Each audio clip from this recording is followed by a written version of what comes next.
Halo, apa kabar semuanya? Salam berjumpa kembali di mata kuliah manajemen proyek. Yang akan kita bahas pada pertemuan kali ini yaitu tentang pelaksanaan proyek. Pelaksanaan proyek adalah tahapan setelah rangkaian perencanaan proyek dibahas selama beberapa periode yang lalu. Maka untuk kali ini kita akan membahas tentang pelaksanaan proyek. Pelaksanaan proyek suatu pekerjaan merupakan berbagai komponen dari sistem kerja yang baik, yang di dalamnya terdapat organisasi, termasuk juga terdapat orang-orang yang melaksanakan proyek sesuai dengan bidang-bidang yang dimiliki. Nah, siapa saja pihak-pihak yang terlibat dalam pelaksanaan proyek? Yaitu ada direktur utama, manajer proyek, tim leader, tenaga ahli, dan tenaga pendukung.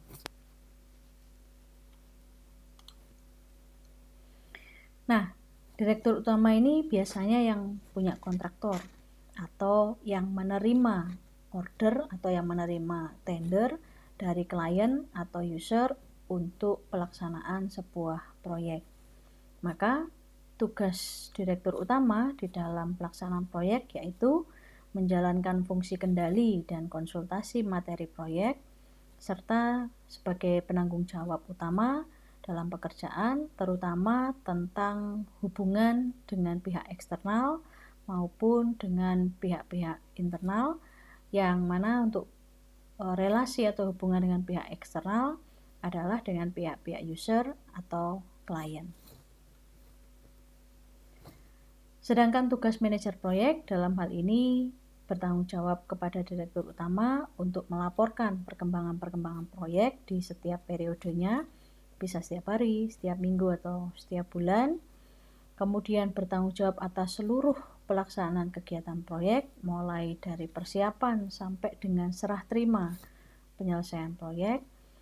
Lalu bertanggung jawab atas penyelesaian seluruh kegiatan proyek, dan juga memonitor seluruh kegiatan proyek. Jadi intinya manajer proyek ini bertanggung jawab untuk segala aktivitas mulai dari awal sampai dengan akhir.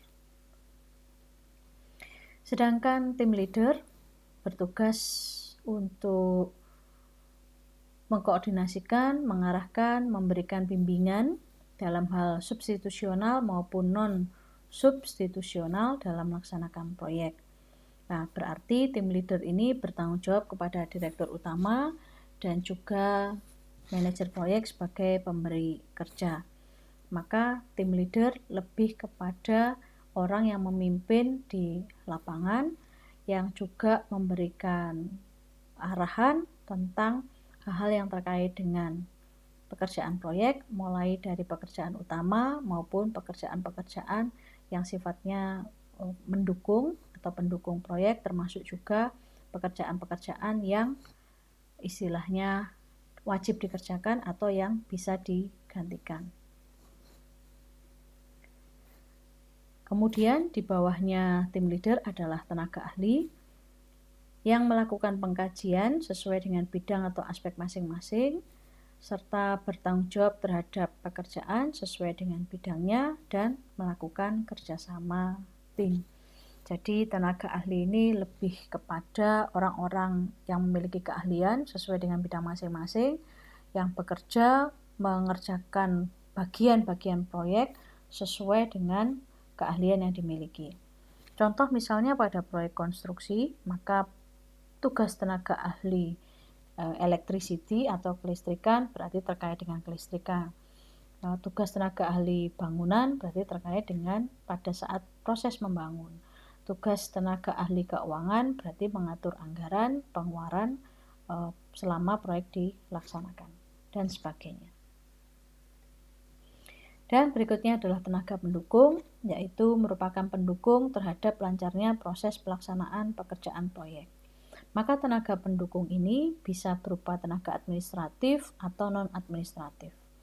Tenaga administratif seperti misalnya admin, sekretaris yang membuat laporan, yang menggandakan laporan, atau yang menyusun laporan berdasarkan format yang sudah ada, atau juga tenaga-tenaga yang non administratif, jadi termasuk tenaga kerjanya, termasuk tukangnya, termasuk OB-nya. Kalau misalnya ada OB dan dibutuhkan OB pada saat pelaksanaan proyek, itu termasuk dalam tenaga pendukung.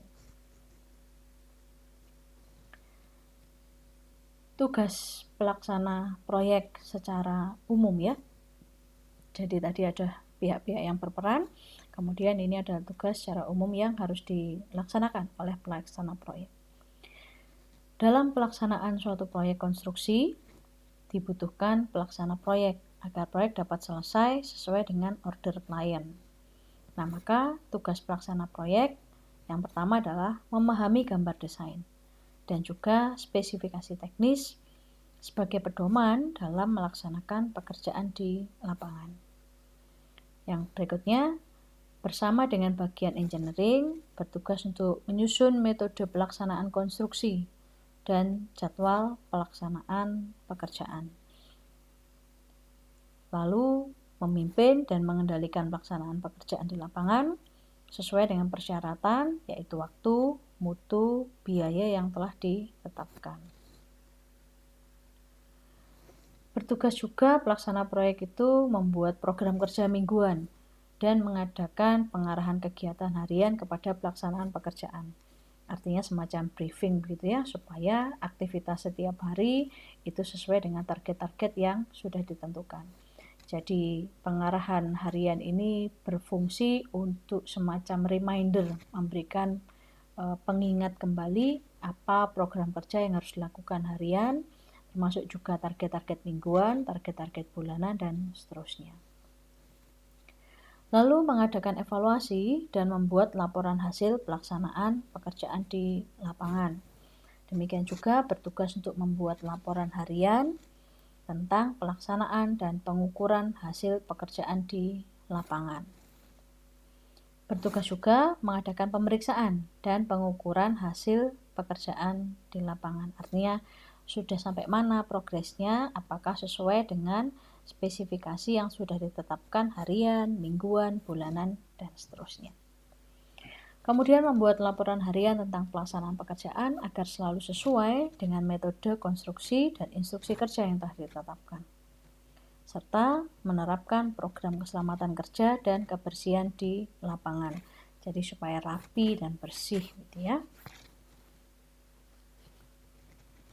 Contoh pelaksanaan pekerjaan proyek, ini saya ambil contoh yaitu pekerjaan lantai. Seperti apa sih pada saat proses atau tahap pelaksanaan proyek. Nah, secara umum pekerjaan proyek ini meliputi pemasangan lantai selasar atau koridor. Titik pil atau titik duga mengikuti gambar rencana. Warna dan motif lantai nanti berdasarkan pada petunjuk direksi atau konsultan pengawas. Nah, sedangkan dalam contoh ini pekerjaan lantai, ruang lingkupnya adalah lantai yang digunakan diambil yang berkualitas baik sesuai dengan gambar rencana atau desainnya atau sesuai dengan petunjuk direksi konsultan pengawas. Nah, yang saya highlight pada slide ini adalah titik pil atau titik duga. Apa sih titik pil itu? Merupakan titik duga awal, istilahnya orang bilang pil 0 gitu ya, sebagai acuan pendirian atau pemasangan. Nah, sebenarnya ada beberapa cara penentuan pil 0 ini berdasarkan pada proyek apa yang sedang dikerjakan. Proyek jalan, proyek bangunan, proyek rel kereta api, dan seterusnya. Saya ambil contoh ketika kita berbicara tentang pekerjaan lantai, maka salah satu cara menentukan ketinggian pil 0 yaitu plus minus 0,00, bisa plus bisa minus ya, yaitu berdasarkan ketinggian lantai bangunan yang sudah ada di dekat bangunan yang akan dibuat. Nah, ini kalau yang menggunakan pekerjaan lantai, jadi cara menentukan titik pil nolnya. Nah, contoh lain untuk selain pekerjaan lantai menentukan titik pil 0, contohnya tinggi titik duga atau pilnya ya, nilai pilnya lantai gedung kantor PLN sektor Madiun.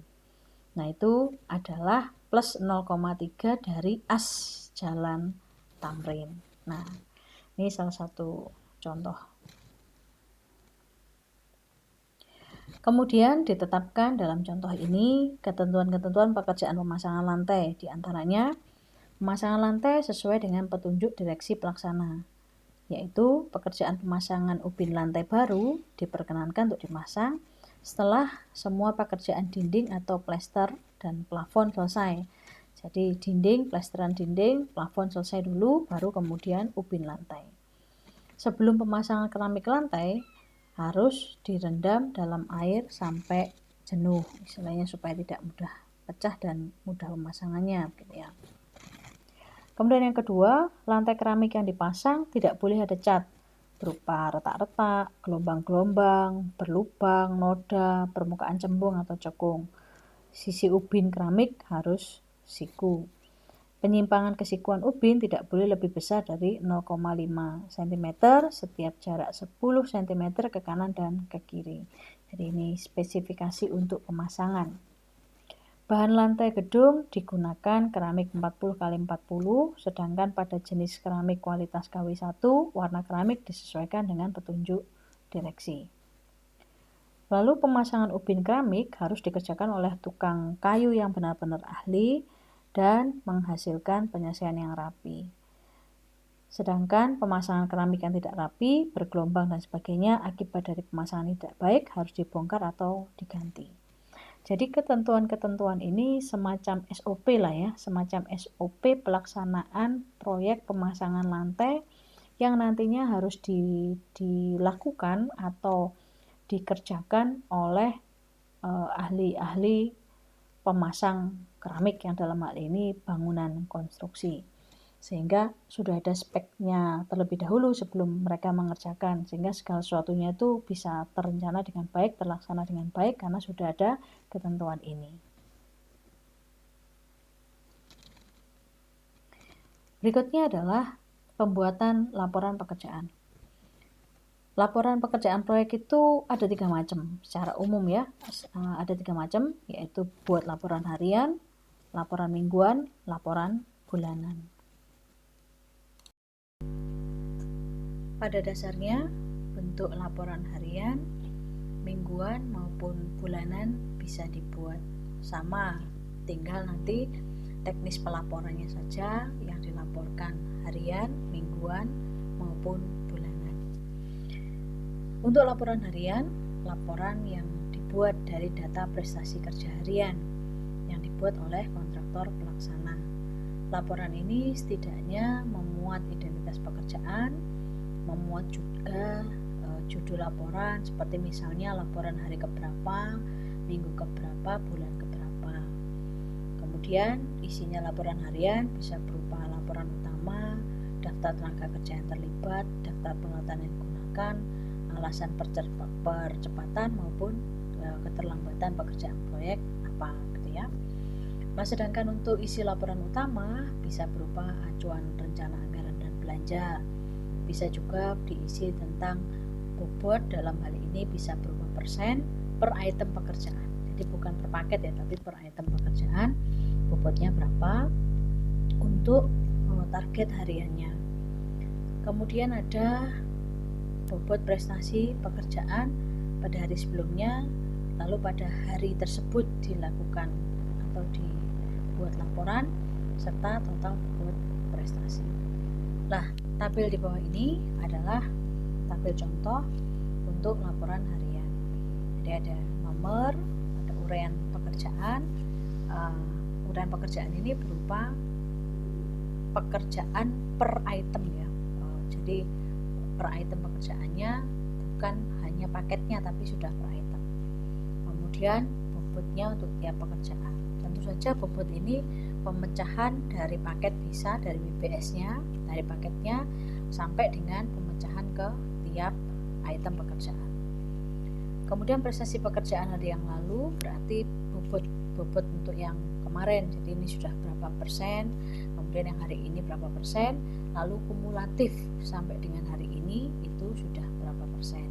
Jadi supaya tahu setiap hari pekerjaan yang dilakukan itu sudah sampai berapa pencapaiannya.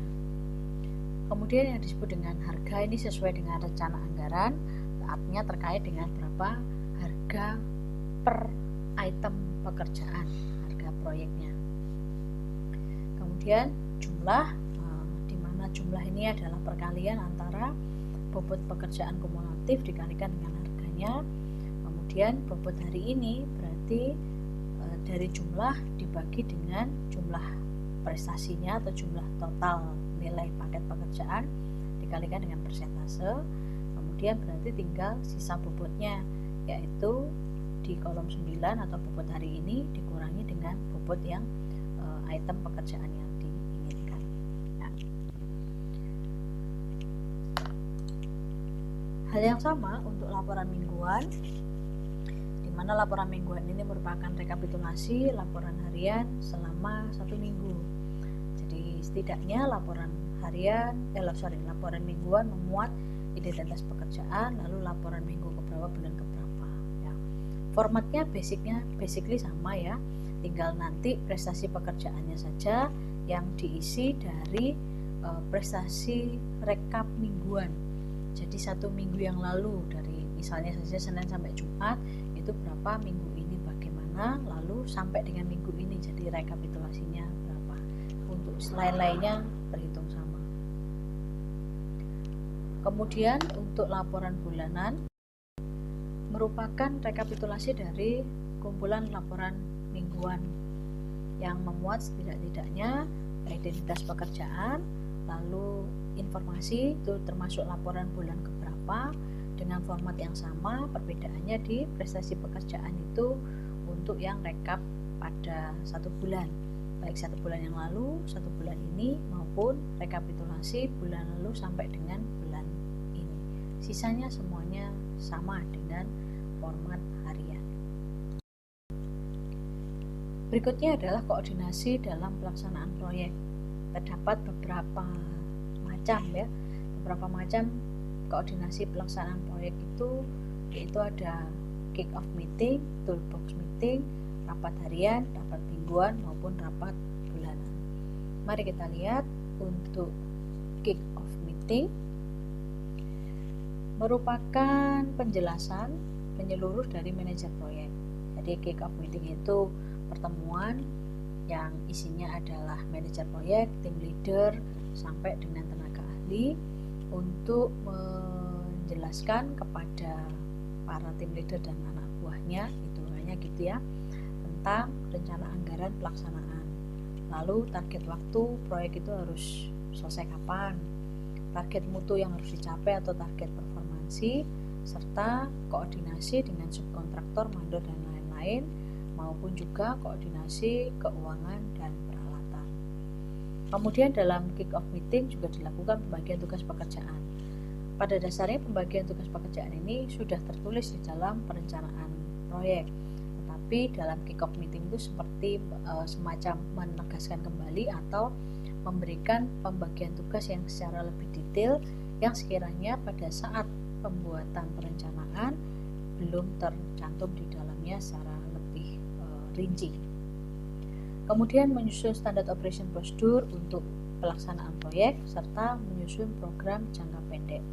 Yang disebut program jangka pendek dalam hal ini target-target yang harus diselesaikan, misalnya dalam periode harian, dalam periode mingguan, atau dalam periode bulanan. Sedangkan yang disebut dengan toolbox meeting adalah meeting yang peserta rapatnya yaitu site manager. Site manager ini berarti manajer lapangan, kemudian ada kepala pelaksana, para pelaksana, administrasi, logistik, peralatan, subkontraktor. Apa yang dibahas yaitu metode kerja, apa yang akan diterapkan, unit-unit kerja maupun personil yang akan terlibat di dalam pelaksanaan proyek, kemudian tata letak penempatan bahan dan alat, jadi ditaruh bahan di mana, alat di mana supaya lebih rapi, supaya nanti pembersihannya mudah, penggunaannya juga mudah. Kemudian pembahasan tentang mencari tenaga, terutama untuk mandor dan tukang. Sedangkan untuk rapat harian dilaksanakan oleh kepala pelaksana, para pelaksana, mandor, dipimpin oleh manajer lapangan ya, atau manajer proyek lah istilahnya. Agenda rapatnya yaitu melakukan evaluasi apakah target pada hari itu tercapai, kemudian membicarakan hambatan atau kesulitan yang terjadi pada hari itu, serta menetapkan target atau rencana untuk esok hari. Nah, kapan waktu pelaksanaan rapat harian? Bebas sih pada dasarnya, tapi rata-rata dilaksanakan siang atau sore, di mana para pekerja sudah mengerjakan target dengan lancar, sehingga bisa dievaluasi bagaimana pencapaian target harian pada hari tersebut. Untuk rapat mingguan, peserta rapat diikuti oleh manajer lapangan atau manajer proyek, kemudian ada staf teknik, staf administrasi, staf logistik, peralatan. Dipimpin oleh manajer proyek atau manajer lapangan, bila perlu dapat mengundang pengawas lapangan. Apa yang dibahas? Yaitu pencapaian prestasi fisik dalam setiap minggu, dan kemudian ada perbandingan antara minggu yang lalu yang sudah dicapai bagaimana dengan minggu yang ini. Lalu membahas juga langkah-langkah percepatan jika memang ada aktivitas-aktivitas proyek yang mengalami keterlambatan, serta membuat rencana untuk target-target pencapaian proyek di minggu yang akan datang. Untuk rapat bulanan, peserta rapat terdiri dari unsur proyek, jadi site manager, staf teknik, staf administrasi, dan sebagainya. Kemudian pengawas lapangan, gitu ya. Termasuk juga kontraktor dan pengawas. Nah, ada manajer proyek, site manager, kepala pelaksana, staf teknik, staf administrasi, konsultan pengawas, serta kalau misalnya ada masalah yang lebih kompleks, yaitu didatangkan wakil pimpinan proyek dan wakil pemilik atau user atau klien. Nah, yang dimaksud dengan masalah yang lebih kompleks misalnya jika ada perubahan-perubahan pada rencana atau pencapaian proyek, target proyek itu sedikit jauh dari apa yang diharapkan atau apa yang direncanakan. Nah, situasi ini bisa jadi terjadi karena hal-hal yang tidak terduga, misalnya banjir, kemudian apalagi runtuh, atau kemudian fondasinya tidak kuat sehingga harus diulang, semacam itu, atau kegagalan atau kekeliruan bahan, mutu yang tidak bagus, pemilihan bahan yang kurang bagus. Nah, itu bisa berpengaruh ke terjadinya permasalahan-permasalahan yang kemudian itu akan dibawa dalam rapat bulanan. Ya. Demikian untuk materi kali ini yang berbicara tentang pelaksanaan proyek. Sebagai orang teknik industri memang kita tidak terlalu banyak ribet di pelaksanaan proyek ya, karena biasanya pelaksanaan proyek itu memang jika konstruksi maka akan didominasi oleh teman-teman dari prodi-prodi atau jurusan-jurusan yang memang sesuai untuk bidang-bidang konstruksi.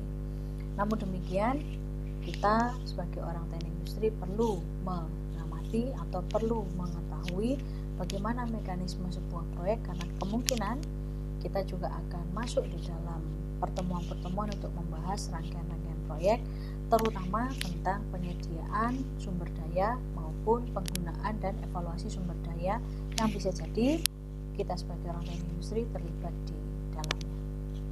Baik, terima kasih atas perhatiannya. Sampai berjumpa di pertemuan berikutnya yang akan bertopik tentang pengendalian proyek serta topik-topik yang lain. Baik, terima kasih sekali lagi dan salam sehat selalu.